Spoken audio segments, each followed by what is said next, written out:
노력에. 근데 이제 위원장 되면서 간증이 조금씩.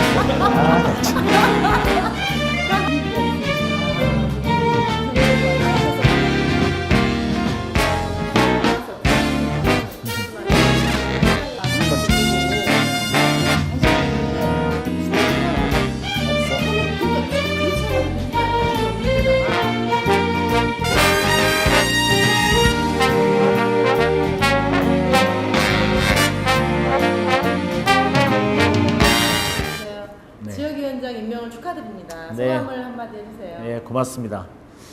먼저 제가 단원갑 지역위원장이 되기까지 많은 분들이 믿고 따라주고 또 성원을 보내줬습니다. 그래서 우리 안산 시민들 그리고 또 지역의 여러 선후배 동료나 당원들 또 가족들 이 모든 분께 진심으로 감사의 말씀을 드린다라고 먼저 표현하고 싶습니다. 그리고 이제 이 지역위원장이라고 하는 게 제 개인적으로는 어떻게 보면 앞으로 선출직으로서 제 목표를 이루는 어떤 중요한 이제 교두보가 되는 그런 측면도 분명히 있습니다. 그렇지만 동시에 또 지금 민주당이 어려운 상황에서 내년 지방선거를 또 승리로 이끌어야 하고 또 이후에 총선이나 또 대선 이런 부분들을 승리로 이끌기 위해서 제가 또 총괄적인 그런 지휘를 해야 되는 그런 막중한 임무를 띄었습니다. 그래서 거기에 대한 뭐 부담감도 상당히 같이 갖고 있습니다. 그렇지만 이 모든 것들을 우리 핵심 당원들과 머리를 맞대어서 좋은 지혜를 내 가지고 앞으로의 계획들을 잘 짜보려고 그렇게 생각하고 있습니다. 이제 현역 의원이 있는 지역위원회는 현역 의원 사무실을 쓰는데 우리 원외위원회는 공식적인 지역위원회를 사무실을 둘 수가 없죠. 네. 그래서 저는 이제 그것과 무관하게 이 모두의 집을 통해서 이 연구소를 통해서 향후 복지국가 비전을 연구하고 또 강의도 하고 또 여기서 새로운 실천 활동을 하려고 준비를 해왔었던 거거든요. 네. 그래서 이제 이번에 지역위원장이 결정되니까 그 문제가 동시에 해결이 된 겁니다. 자연스럽게. 그래서 일단은 이 모두의 집을 기본적인 연구소로서 활용을 하면서 이제 지역위원회 전반적인 활동을 이렇게 병행해 나가려고 하고 있습니다. 그래서 제가 중점을 두려고 하는 거는 지역위원회가 기존에는 좀 딱딱하고 네. 좀 형식적이고 뭐 이런 좀 건조한 부분들이 있었어요. 그래서 이제 지역위원회가 좀 새롭게 생활 정치를 할 수 있는 정당으로 거듭나야 된다 이렇게 보고 있는데 저는 약 3가지 정도에 좀 중점을 두려고 합니다. 첫 번째는 이제 향후에 이제 정치의 꿈을 갖고 있거나 또 열심히 활동을 핵심 활동력을 가지려고 하는 이런 사람들을 위해서 이제 정치 강좌를 좀 개설을 할 거고요. 그 다음에 우리 주부나 또 뭐 아동 또 뭐 노인 여러 우리 지역 주민들이 관심사를 이렇게 통합해내고 배우면서 실천할 수 있도록 이제 생활 강좌 그리고 이제 또 독서 모임 이런 것들을 통해서 배우면서 활동하는 이런 것들을 첫 번째로 좀 생각하고 있고요. 그다음에 두 번째는 이제 지역 경제 이런 생활과 밀착해서 그런 사회적 활동이나 지역 공동체 활동 이런 것들을 통해서 좀 지역에 기여도 하면서 이렇게 실천하면서 활동하는 이런 것들이 필요하다 이렇게 생각하고 있고 세 번째는 좀 재미와 의미가 함께하는 그런 정당 활동이 돼야 되겠습니다. 기존의 지역위원회 활동이라고 하는 거는 뭐 산악회라든가 가끔 모여서 집회를 하고 뭐 뒤풀이 술 한잔하고 사실 그거를 제외하면 별로 눈에 띄는 게 없는 그런 것들이 현실이었던 게 사실이거든요. 그래서 향후에는 이제 좀 우리의 주 관심사를 위해서 여러 가지 아까 얘기한 사회적 경제 문제라든가 또는 환경 문제 이런 것들을 우리가 어떤 해결 과제를 도출하고 이 해결 과제를 잘 수행하고 있는 이제 그런 지역을 한번 같이 탐방을 해보는 이런 활동도 좀 해보려고 하고요.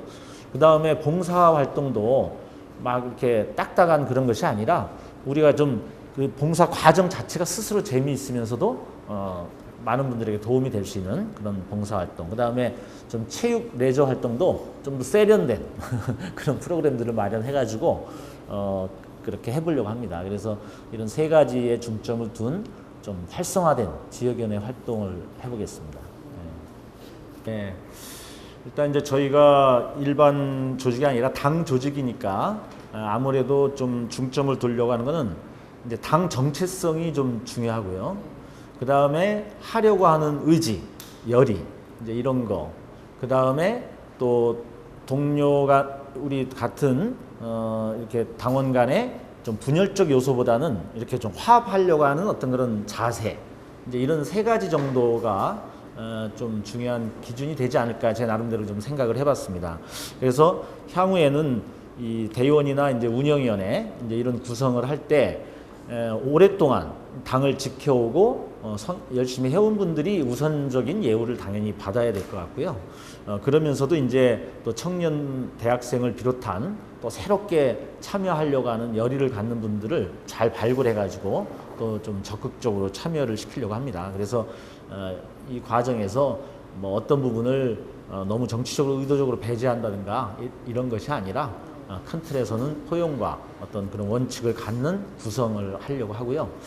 또 한편으로는 이제 여기서 그냥 내부에서만 임의로 다 구성을 짜는 게 아니라 좀 공모 일정 비율은 공모를 통해서 본인들이 좀 참여하고 싶다. 그러면 그런 사람들도 미처 우리가 눈에 띄지 않았던 그런 당원들도 참여할 수 있도록 그런 장치도 좀 마련하려고 합니다. 글쎄요, 굉장히 어려운 질문이기도 한데, 근데 저는 어쨌든 큰 의미의 정치를 본다면 젊은 학창 시절에 이제 이 사회 문제, 그 다음에 역사 문제 이런 데 관심을 가지면서 이렇게 자연스럽게 좀 연결됐다고 볼 수 있어요. 다른 분들하고는 좀 다르게. 그러니까 80년대에 요즘 많이 TV에 다시 나오시죠? 그 전두환 네. 전 대통령 정권 시절에 그 당시 우리는 그걸 군부 독재 정권이다 이렇게 젊은 대학생들은 생각을 했었고, 그래서 거기에 여러 가지 항의와 이제 저항을 하면서 제가 또 한때는 감옥 생활을 하기도 했고, 또 사회에 나와서도 여러 가지 노동자 문제라든가 또 사회적 약자 이런 분들과 함께 하고, 그래서 그들의 가슴을 읽고 그들의 눈물을 닦아주는 뭐 이러한 활동을 해야 된다라고 생각하면서 저의 일련의 활동이 어떻게 보면 그런 것도 큰 의미에서는 정치라고도 볼 수 있죠. 저는 그 정치 그 자체를 한 건 아닌데, 근데 이제 제가 본격적으로 지역 보좌관을 하고 또 경기 도의원과 또 총선에 출마 이제 이런 걸 하면서 이제 선출직으로서의 정치를 더 생각을 해보게 됐습니다. 그래서 저는 이제 이 정치인으로서 갖춰야 될 핵심적 요소를 제 나름대로는 4가지로 이렇게 정리를 해봤거든요. 첫 번째는 역사적 사명감이 있어야 된다고 생각하고요. 두 번째는 훌륭한 인격이 뒷받침돼야 된다. 그 다음에 세 번째는 냉철한 판단력이 있어야 되고, 네 번째는 선한 권력 의지가 있어야 된다. 이렇게 정리를 해봤어요.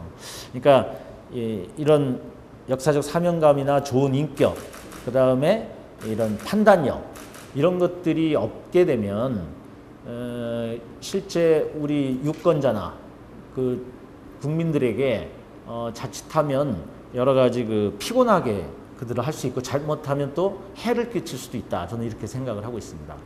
또 한편으로 이 선한 권력 의지가 정치는 또 있어야 된다고 생각합니다. 그래서 그게 없게 되면 지지자들을 힘들게 하고 또 무기력해질 수도 있죠. 그래서 근데 이 권력 의지만 있게 되면 당연히 또 많은 폐해를 갖기 때문에 이 4가지 요소가 조화롭게 이루어질 때 제대로 된 정치인이 된다. 그래서 저는 이 4가지를 갖추기 위해서 부단하게 노력을 하고 있습니다. 예. 언론에서도 조금 거론이 되고 있는 걸로 알고 있고요. 또 제 주위에서도 저한테 권하는 사람들도 있고, 그래서 사실 고민 중인 건 사실입니다. 예. 단지 이제 그거를 판단하는 데 있어서 이제 제가 총선을 작년에 총선에 도전을 했었고, 또 이번에 이제 지역위원장이 되면서 이 지역위원장이 또 내년 지방선거를 이렇게 총괄 지휘해야 되는 또 이제 이런 입장에서 보면 좀 중장기적으로 좀 총선을 생각해보는 그런 마음도 한편으로는 있고요. 또 한편으로는 또 이 75만을 이끌면서 이 지역 서민들의 생활 곳곳에 가장 또 영향을 미치면서 또 위력을 발휘한다는 측면에서 또 시장의 정치인으로서 매력을 느끼는 것도 사실입니다. 그리고 또 그것이 언젠가 기회가 되면 한번 해보고 싶다 이런 생각도 있고, 그래서 근데 이제 그것이 뭐 원한다고만 되는 건 아니기 때문에 이런 여러 가지 지역위원장이 됐다라는 거, 내년 지방선거가 있다는 거, 또 한편으로는 또 시장의 요구도 있다라는 거, 이런 여러 변수들을 좀 검토하면서 우리 핵심 당원들과 논의해서 결론을 내볼 생각입니다. 아직 확답은 못 드리겠네요. 네.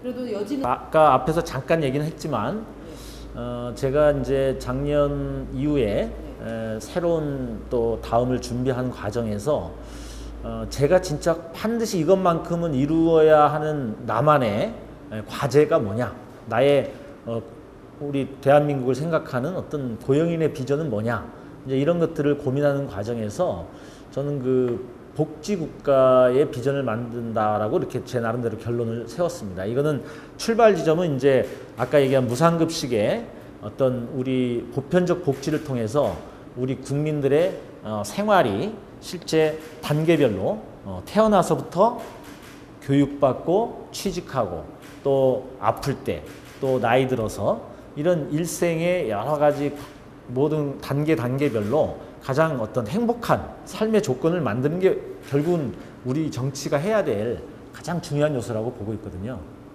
근데 이 복지국가에 대한 비전을 지금 사실은 민주당도 복지국가라는 표현을 하고 있는데 그것의 구체적인 내용이 뭐고 어떻게 이루어지는가에 대해서는 별로 그렇게 내부에 축적이 제대로 안 돼 있습니다. 또 그거를 제대로 실현시키는 정치인도 그렇게 많지 않다고 제가 보고 있고요.